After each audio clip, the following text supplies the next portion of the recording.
Villain নাই, তামিলে তাদের উপরে কোনো ভিলেন নাই। তো এর সামনে অবশ্যই আসবে ইনশাআল্লাহ ছবি। আমি অনন্ত এবং বর্ষাকে স্টেজে আসার জন্য অনুরোধ জানাচ্ছি। সবাই তালি, সবাই তালি। তারা বেশ সময় হয়ে গেল।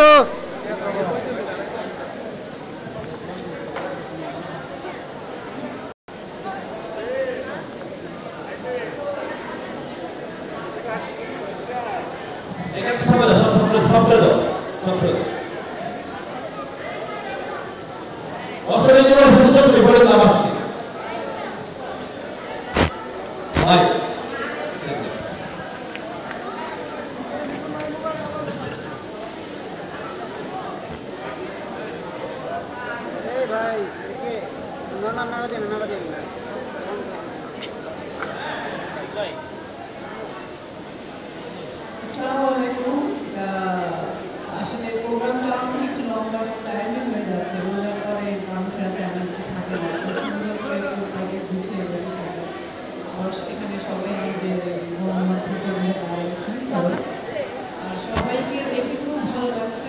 আসলে এটাই আসলে আমার কাছে মনে হয় যে চলচ্চিত্রের যে কোনো প্রোগ্রাম আমরা সবাই যাবো, যারা ইনভাইটেড হবে সবাই প্রত্যেকটা অনুষ্ঠানে অ্যাটেন্ড করব। কাপড়ের সাথে দেখা হলে খুব ভালো লাগে যে আমার অনেক লম্বা একটা লাইন, তো আমি এক এক করে বলতে গেলে অনেক সময় লাগবে। ইফতারের সময় শুধু খেজুরের পানি খেয়েছি, আমার হাত পা কাঁপতেছে, বেশি কথা বলতে যাচ্ছি। সবার প্রতি অনেক অনেক কৃতজ্ঞতা। আমি একটু এখানে বসেই মানবকে বলছিলাম যে ডেড বডি না করে তো ভুলই হয়ে গেল, তাহলে ঈদের মধ্যে একটা ভালো একটা লড়াই শুরু হয়ে যেত আমার কাছে মনে হয়। কারণ শুধু ঈদ না, এছাড়াও কিন্তু আমরা অনেক সিনেমা রিলিজ করেছি। তখন মনে হচ্ছে যে বাংলাদেশে ফেস্টিভ্যাল চলছে, সবাই এত বেশি আমাদেরকে রেসপন্স দেয় সবসময়। আর যেটা গত বছর তো কিনহিম ছিল, ইকবাল ভাই কিন্তু স্কিপ করে গেছে কিনহিম 2, আলহামদুলিল্লাহ। নেত্রী দালিলে বলেছে, তারপরে অপারেশন জ্যাকপট, কিনহিম 2 স্কিপ করে গেছেন না, আর ওইটা টিমটা আছে আর কি। যাই হোক, আমার ট্রেলারটা দেখে ভীষণ ভালো লাগলো। আসলে হরর মুভি আমার কাছে মনে হয় যারা ইয়াং জেনারেশন তারা খুব পছন্দ করে এই টাইপের গল্প দেখতে। আর একটা জিনিস, আমরা যখন কোনো সিনেমার ট্রিজার দেখি বা ট্রেলার দেখি তখন কিন্তু বোঝা যায় যে সিনেমার গল্পটা কী হতে যাচ্ছে বা গল্পটা কেমন। এসে কিন্তু গল্পটা বোঝা যায় না। দ্যাট মিনস এটা তো অনেক চমক আছে, অনেক সুন্দর লাইন আপ আছে অবশ্যই। তো সিনেমাটা রিলিজ হচ্ছে ঈদে, আমি সবাইকে রিকোয়েস্ট করবো সবাই সামনে যারা আছেন তারা অবশ্যই যাবেন ইনশাআল্লাহ, যারা নিউজের মাধ্যমে দেখবেন সিনেমাটা দেখবেন। আর এই সিনেমাটা যখন গল্পটা রেডি করে আসলে আমাকে বলেছিল যে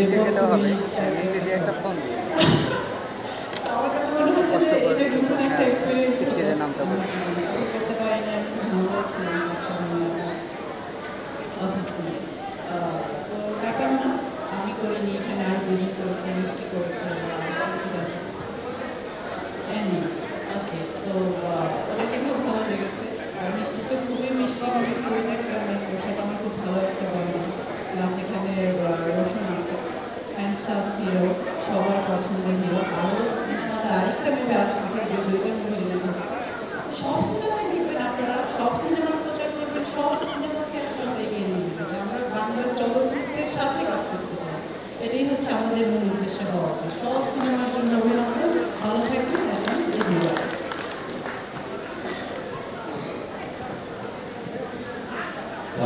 সবাইকে মাহে রমজানের শুভেচ্ছা।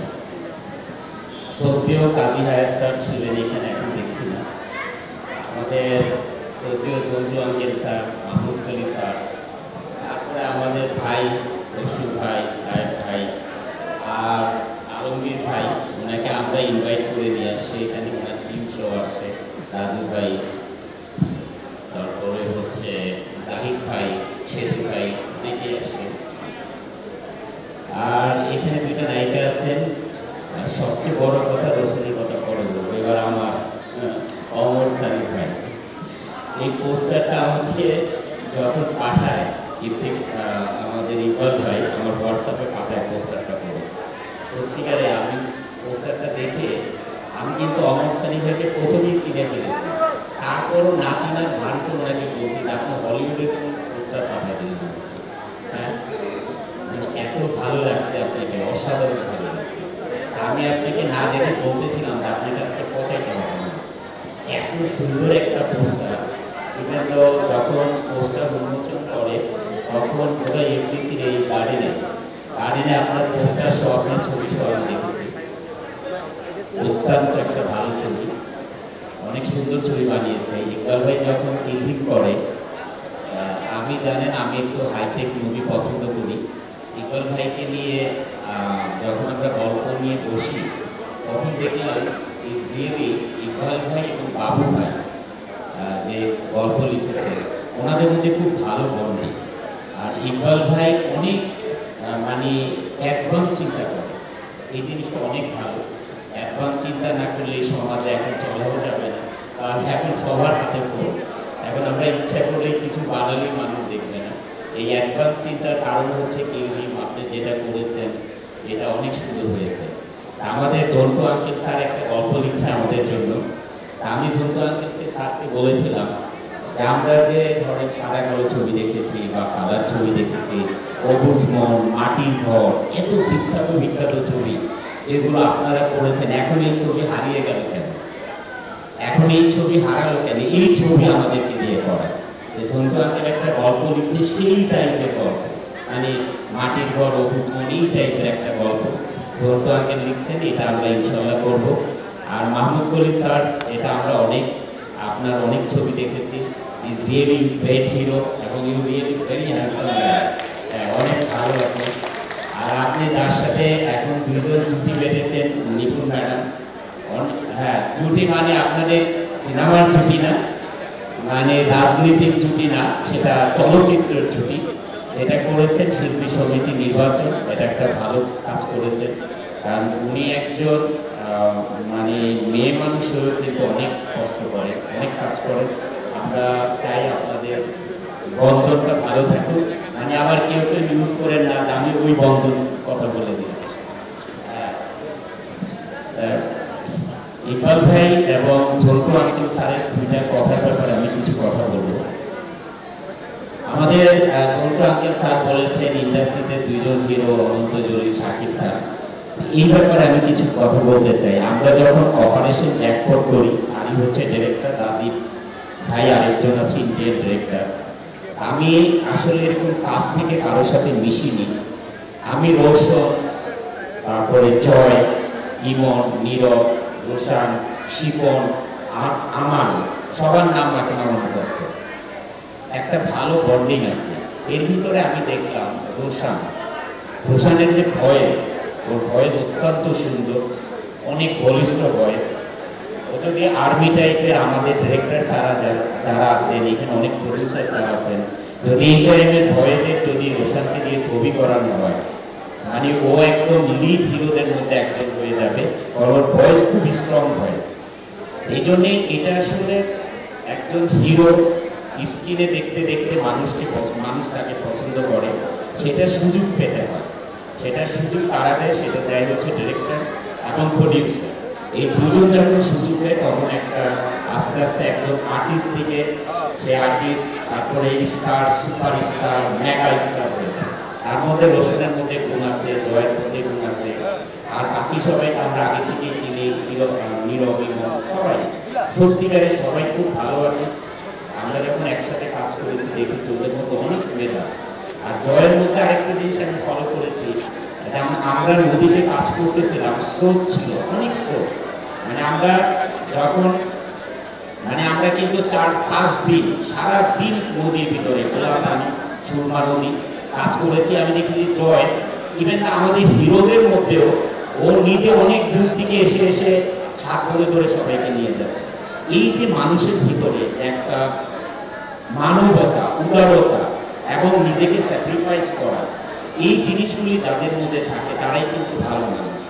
আমরা আসলে সিনেমার মধ্যে আমরা অনেকেই সুযোগ পাই, অনেকে পাই না, যার জন্য কেউ আমরা অনেক বড় জায়গায় চলে যাই অভিনয় করতে করতে, কেউ আবার দেখা যায় যে ওই জায়গায় যেতে পারে না। আসলে সবাই অনেক ভালোভাবে আমরা ইনশাল্লাহ আরও কাজ করবো বলে আশা করি। রোশন এবং জয় সবার সাথে আমরা আরও কাজ করবো ইনশাল্লাহ। এবং আর ডেড বডি নিয়ে অনেক কথা আপনারা বলেছেন। আমি যেহেতু প্রথম থেকেই বলি আমি যেহেতু হাইটেক কাজ পছন্দ করি, আমার অনেক ভালো লেগেছে। আর আমার যারা ফ্যান আছে, বাংলাদেশে যারা ফ্যান আছে, এটা আসলে সিনেমা এমন একটা জিনিস, এটা মুখে বলার জিনিস না।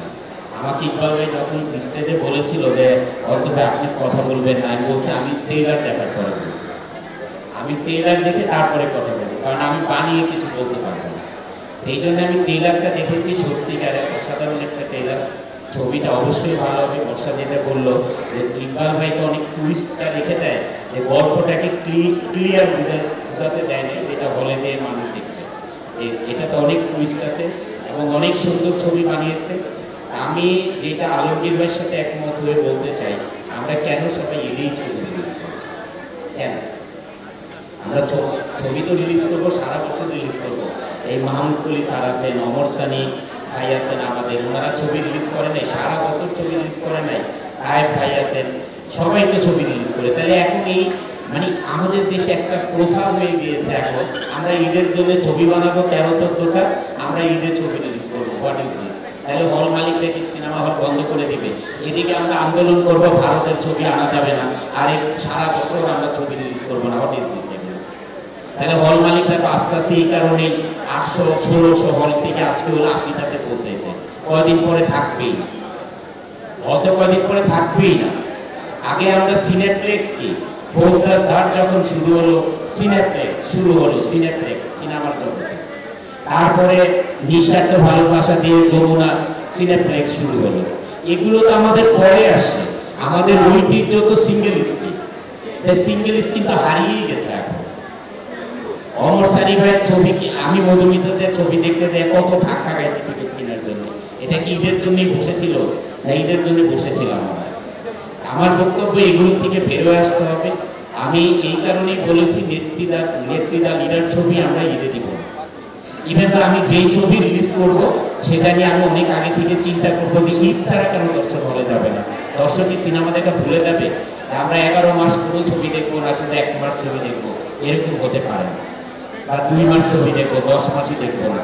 এটা আমরা এইটা আবার চেঞ্জ করবো, এটা আমরা চেঞ্জ করবো। ছবি বানিয়ে আমরা 12 মাসের মধ্যেই আমরা মাঝে মাঝেই ছবি রিলিজ করবো। আর শিল্পী সমিতিতে যারাই আসুন, আমরা আশা করি নিপুণ আপু, মাহমুদ কলি স্যার ওনারা আসবেন, বা দীপজল ভাই বা মিশা ভাই আসবেন, যারাই আসবেন, এই আশাটাকে কতটুকু ওনারা সফল করবেন। কারণ আমাদের বাবা নাই চলচ্চিত্র, যদি আর বাবা থাকতো এটা করতে পারতো না। এই প্রযোজক সমিতি কেন ইলেকশনে সব কিছু রেডি হয়ে যায়, আরেকজন যে মামলা করে ইলেকশনটা বন্ধ করে দেয়। এইগুলো করতে করতে করতে করতে আজকে চলচ্চিত্রটাকে শেষ পর্যায়ে নিয়ে গিয়েছে। চলচ্চিত্রের বাবা মা হচ্ছে প্রডিউসার ডিরেক্টর, আমরা হচ্ছি সন্তান শিল্পী সমিতি। আমরা কিভাবে বিদেশি ছবিকে ব্লক করে দিব যে না ছবি রিলিজ হতে পারবো? এটা সম্ভব না। একটা শিল্পী সমিতি কি সম্ভব? আমি অনেকগুলো নিউজ দেখেছি, কেউ কেউ শিল্পী সমিতির উপরে রাগ করে রিজাইন দিয়ে চলে গেছে, তখন কিভাবে আটকাবে? এটা আটকানো সম্ভব না। এটা আটকাতে হবে প্রডিউসার, তারপরে ডিরেক্টর, তারপরে শিল্পী সমিতি। এখন শিল্পী সমিতির উপরে দোষ চাপিয়ে আমরা যদি রাগ গোসা করি, এটা ঠিক হবে না। এইবার আমি কৌশল ভাই এবং যারা আমাদের আছেন সবাইকে বলবো যে জরুরিভাবে প্রযোজক সমিতির নির্বাচন করা, না হলে এই চলচ্চিত্র ঠিক করা যাবে না। চলচ্চিত্র ঠিক করতে হলে আগে বাবা থাকতে হবে। একটা সংসারে বাবা না থাকলে তো এমনিতে সংসার চলে না। তা আমাদের চলচ্চিত্র আজকে কত বছর ধরে বাবা নাই, চলবে কিভাবে? ধন্যবাদ ভাই আপনাদেরকে, আপনারা অনেক কষ্ট করে এসেছেন রোজার দিন। আমরা নিজেরাও রোজা ছিলাম। তা আমরা সবাই ইনশাল্লাহ আবার সবার সাথে দেখা হবে। আর ইকবাল ভাইয়ের ছবি আমরা দেখতে যাবো ইনশাল্লাহ। আর আমি আজকে এখানে আসার কারণে 4টা, একটা হচ্ছে রিলেশন, যেটা ইকবাল ভাইয়ের সাথে 8টা রিলেশন হয়ে গিয়েছে। আরেকটা হচ্ছে রেসপন্সিবিলিটি, ওনার মুভিটাকে আমার প্রমোশন করার একটা দায়িত্বের মধ্যে পড়ে গেছে। আরেকটা হচ্ছে লাভ, যেটা আমার হিরো রোশন এবং আমার ইকবাল ভাই দুজনের মধ্যেই আমার রয়ে গেছে, যে লাভ, রিলেশন এবং হচ্ছে কমিটমেন্ট, রেসপন্সিবিলিটি। এগুলো সব কিছু মিলে আজকে আমি আর বসে এখানে ইনশাআল্লাহ আমরা সিনেমা হলেও ছবি দেখতে যাব। তবে সিনেমাটা রিলিজের ব্যাপারে আমি আজকে আপনাদের সামনে বলবো কি বলবো না আমি জানি না, কারণ ছবিটা এত কারাকারি মারামারি করে রিলিজ না করে ছবিটা 2 সপ্তাহ পরেও তো রিলিজ করা যায়। কারণ 2 সপ্তাহ পরে কি ছবি লাগবে না সিনেমা হলে? তখন তো বাংলাদেশে যদি 100টা হল থাকে 100টা হলেই ছবি লাগবে। এত মারামারি কারাকারির দরকার কি? ছবি রিলিজ হতে থাকবে না। যেই 2-4টা রিলিজ হবে আপনি আবার একটু সময় নিয়ে চিন্তা করেন। এটা আমি এখনই ডিসিশন নিতে বলছি না আপনাকে, আপনি এটা চিন্তা করেন যে 2 সপ্তাহ পরে করলেও তো ঈদের আমেজ থাকবে, বাট আপনি বাংলাদেশের সবগুলো হল পাবেন। কথা বুঝছেন? আপনি সবগুলো হল পাবেন। কেন এত করতে হবে? যারা বিজনেস করার জন্য সবাই ছবি কিনেছে তারা করুক না, কারণ আপনার যে ছবি, এই ছবি যখন রিলিজ হবে সত্যিকারে বলতে পারি প্রচুর দর্শক আসবে, প্রচুর। সেটা আপনি ঈদের দিন রিলিজ করেন বা ঈদের 2 সপ্তাহ পরে রিলিজ করেন, এটার ব্যাপারে একটু ভেবে দেখবেন। এটা আমি রিকোয়েস্ট করবো, এটা অবশ্যই আপনি ভেবে দেখবেন। ধন্যবাদ ইকবাল ভাই। ইকবাল ভাইকে একটু হাত করি, অনেক সুন্দর ছবি বানিয়েছে।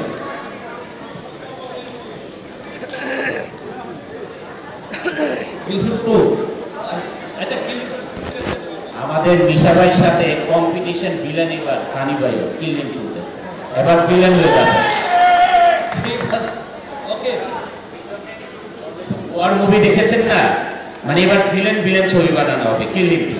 হয়তো হচ্ছে টাইগার শ্রফ আর হলো ঋত্বিক রোশন। এবার আমাদের ভিলেনরা হচ্ছে ঋত্বিক রোশন আর টাইগার শ্রফ।